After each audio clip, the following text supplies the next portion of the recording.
மறுத்தாரா அல்லது அது என்ன மாதிரி ஆச்சு, ஏன் இப்படி ஒரு விஷயம் நடந்ததுங்கிறது எனக்கு தெரியல.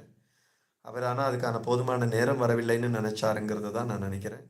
அண்ட் அஜித் வந்து நிச்சயமா ஜெயலலிதாவுடைய நிழலில் வர விருப்பப்பட்டிருக்க மாட்டாருன்னு நினைக்கிறேன். விஜயகாந்துக்கு நேர்ந்தது தான் தனக்கும் நேரும் அப்படிங்கிற ஒரு அச்சம் அஜித்துக்கு இருந்திருக்கலாம்.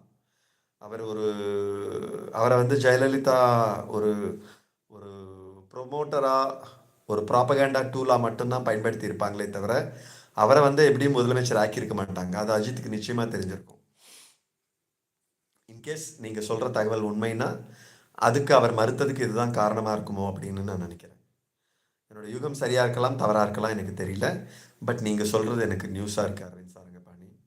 Thank you for giving me this news. அவரோட அவங்களோட பிஏ சொன்னாங்க அப்படின்னு சொல்கிறீங்க. ஓகே, அது என்ன இன்டர்வியூன்னு பார்த்தா நல்லாயிருக்கும், சுவாரஸ்யமாக இருக்கும்னு நினைக்கிறேன்.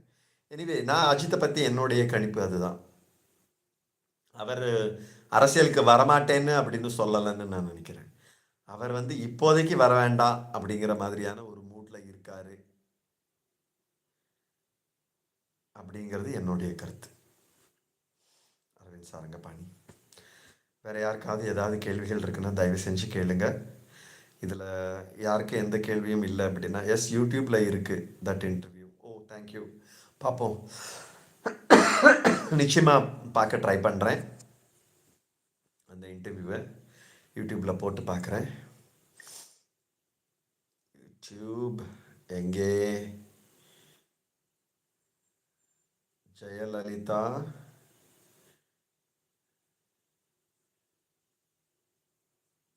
Personal secretary interview where he talks about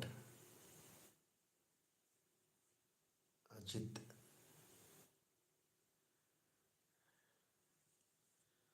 okay, இதுக்கு என்னென்ன வீடியோஸ் வருது? அஜித் குறித்த அம்மா இதைத்தான் சொன்னாங்க. யாரோ ஒருத்தர் ஒரு கண்ணாடி போட்டுக்கிட்டு, ஒரு பூ போட்ட சட்டை போட்டுக்கிட்டு ஒருத்தர் பேசியிருக்காரு. அஜித்குமார் அம்மா இதைத்தான் சொன்னாங்க. பட் அந்த வீடியோ இப்போ நான் ஆன் பண்ண முடியாது. நிறைய வீடியோஸ் இருக்குது. ஓகே, அதை பற்றி. அதனால் நான் அது எனக்கு தெரியாது இந்த மாதிரி விஷயங்கள்லாம். நான் கொஞ்சம் டியூப் லைட்டுங்க. நான் நியூஸ் பார்க்க மாட்டேன், நியூஸ் பேப்பர் வாசிக்க மாட்டேன், தொலைக்காட்சியில் நியூஸ் பார்க்க மாட்டேன். எனக்கு ஏதாவது தகவல்கள் வரணும்னா அது நண்பர்கள் வழியாக தான் வரணும். அண்ட் என்னை சுற்றி இருக்கிறவங்க எல்லாம் டிஎம்கேக்காரங்க. ஸோ அவங்க ஏடிஎம்கே, அவங்க எதெல்லாம் பேசுகிறாங்களோ அது வழியாக தான் எனக்கு தெரிஞ்ச தகவல்கள். டிஎம்கே பற்றியோ அல்லது பிஜேபி பற்றியோ எதுவுமே நான் தெரிஞ்சுக்கிறது முழுக்க முழுக்க என் நண்பர்கள் வழியாக மட்டும்தான். எனக்கு எந்த தகவல்களுமே மனிதர்கள் வழியாக வரணும்னு நினைக்கிறேன். இந்த எலக்ட்ரானிக் மீடியா வழியாவோ, ஈவன் இந்த லைவ் நான் பண்ணுறதுக்கு காரணமே என்ன அப்படின்னா, இந்த டெக்ஸ்ட் இருக்குல்ல, ரிட்டன் வேர்டு வந்து ரொம்ப பொய்யாக இருக்கலாம். மிஸ்இன்ஃபர்மேஷன், டிஸ்இன்ஃபர்மேஷன் இதெல்லாம் வளர்ந்துக்கிட்டு இருக்கிற இந்த உலகத்தில் பொய்கள் வந்து டெக்ஸ்ட்டில் உழவலாம். ஆனால் ஒருத்தர் வந்து கேமரா முன்னாடி உட்காந்துக்கிட்டு அப்பட்டமாக பொய் சொல்வாரா அப்படின்னா அதுவும் சொல்லாத, அதுக்கு கூட வெக்கமில்லாமல் கேமராவிலையுமே பொய் சொல்கிறவங்க நிறைய பேர் இருக்காங்க. ஆனால் எங்கேயோ ஒரு இடத்துல கேமரா வந்து ஒரு பொய் சொல்கிறவங்களை வந்து பிளாக் பண்ணணும்னு நான் நம்புகிறேன். அதுதான் இந்த லைவ் பண்ணுறதுக்கு என்னோட நோக்கமே. எல்லாரையுமே வந்து உண்மை பேச வைக்கணுங்கிறது ஒன் ஆஃப் த பர்பஸ்.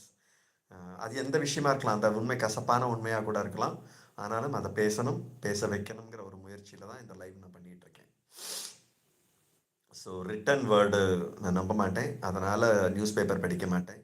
அதே மாதிரி ரிட்டன் வேர்டை வந்து வாசிக்கிறாங்க இல்லைங்களா, அதையுமே நான் கேட்க மாட்டேன். யாராவது ஒருத்தங்க ஒரு மீட்டிங்கில் பேப்பரில் எழுதி வச்சு படிக்கிறாங்க அப்படின்னா அந்த மீட்டிங்லேருந்து வாக் அவுட் பண்ணுவேன். நான் அந்த மீட்டிங்கு கேட்கவே மாட்டேன். ஒருத்தங்க ஸ்பான்டேனியஸாக பேசணும், எந்த எழுத்துப்பூர்வமாக எதுவுமே எழுதி வைக்காமல் அந்த நிமிஷத்துக்கு அவங்க மனசில் என்ன தோணுதோ அதை பேசணும். அது பல நேரத்தில் கேலிக்குரியதாக கூட ஆயிடலாம். இப்போ சீமான் வந்து ரொம்ப பேசுகிறாரு, சீமான் பேசுறது நிறைய பேருக்கு கேலி பொருளாக மாறுது, கேலி பண்ணுறாங்க, அதெல்லாம் பண்ணுறாங்க. அதெல்லாம் நடக்கட்டும், அது பெரிய பிரச்சனை கிடையாது. ஆனாலும் அவர் பேசுறது எனக்கு ரொம்ப பிடிக்கும். எனக்கு சீமானோட பேச்சு ரொம்ப பிடிக்கும்.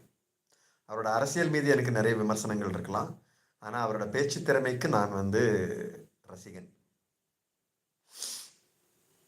ஸோ அந்த வகையில் அவரோட அரசியல் மேலே எனக்கு பல வகையான மாற்று கருத்துக்கள் இருக்குது, இல்லைன்னு நான் சொல்லுவேன்.